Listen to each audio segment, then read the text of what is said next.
Հենց այս րոպեներին էլ կարող է հրապարակվել Մարտուն Գրիգորյանի հայտարարությունը, որին արդեն 48 ժամ է սպասում ենք։ Մարտուն Գրիգորյանը չի շտապում խախտել լռությունը։ Գյումրիի տիմընտրություններում 6 մանդատ ստացած ուժի թեկնածուի էջում միայն երեկվա գրառումն է, թե Գյումրիում քաղաքացիական պայմանագիրը քաղաքապետ չի ունենալու։ Նույնը նաև հետընտրական անորոշության մեջ ընկած գյումրեցիներն են ուզում։ Կարգավորվի ամեն ինչ, Բայց ում կուզեիք տեսնել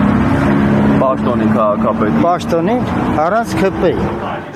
Վարդան Ղուկասյանի հետ են համամիտ երկրորդ քաղաքի բնակիչները։ Ամենաշատ ձայներ հավաքած ընդդիմադիր թեկնածուն Մարտուն Գրիգորյանին կոչ էր արել հետևել Ռուբեն Մխիթարյանի ու Կարեն Սիմոնյանի օրինակին եւ հստակ հայտարարել, որ կքվեարկի իր օգտին։ Ընդդիմությունը եթե ով որ ավել ցանի թողնի գել ընդրվի։ Ես համաձայն եմ։ Քաղաքապետի ընտրությանը դեռ 2 շաբաթ կա, շատ գյումրեցիներ արդեն տոնում են ընդդիմության հաղթանակը, ոմանք ոչ մի կերպ չեն համակերպվում, որ իրենց Սարիկը չի լինելու քաղաքապետը։ Չգիտեմ ով պետք է դառնա,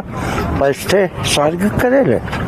Բայց 50+1 չի հավաք։ 50+1 չի հավաքեն, մեգերները ժողովրդի իշխանոր գմատածի իշխանոր ուղեղ ունի, այդ ծևել պետք է ուրեմն քաղաքապետ ունենա։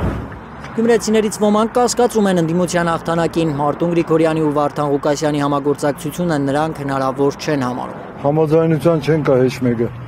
Հեչ մեկը մյուսին չի կանգնում, չի ընդունում։ Ղուկասյանի ու Գրիգորյանի հին հաշիվների մասին է լսել այս տղամարդը եւ կարծում է Գրիգորյանը կոմպրոմիսի չի գնալու։ Անհնարին բան է, Մարտին Գրիգորյանը ինչ որ մեկի հետ միանա չի, անհնարին բան է։ Առաջին Աստված համբերատար սպասում է այս կինը։ Ով որ ընդրյալի Աստծո կողմից է կընտրվի։ Կարծում են դիմադիր 4 ուժերը չեն հիասթափեցնի Փաշինյանի թիմակցին չընտրած գյումրեցիներին։ Նիկոլ Փաշինյանի թիմը նրա խոսքով փաստացի պարտվել է Գյումրիում։ Հաղթած ընդդիմությունը պետք է ամրագրի իր հաղթանակը։ Ես սպասում եմ, որ Վարդան Ղուկասյանը կընտրվի։ Միանագի Մարտուն Գրիգորյանի հետ ու կընտրվի ու շատ լավ քաղաքապետ կլինի։ Կարևորն է, որ ինքը շատ աստվածաբաշտ մարդ է։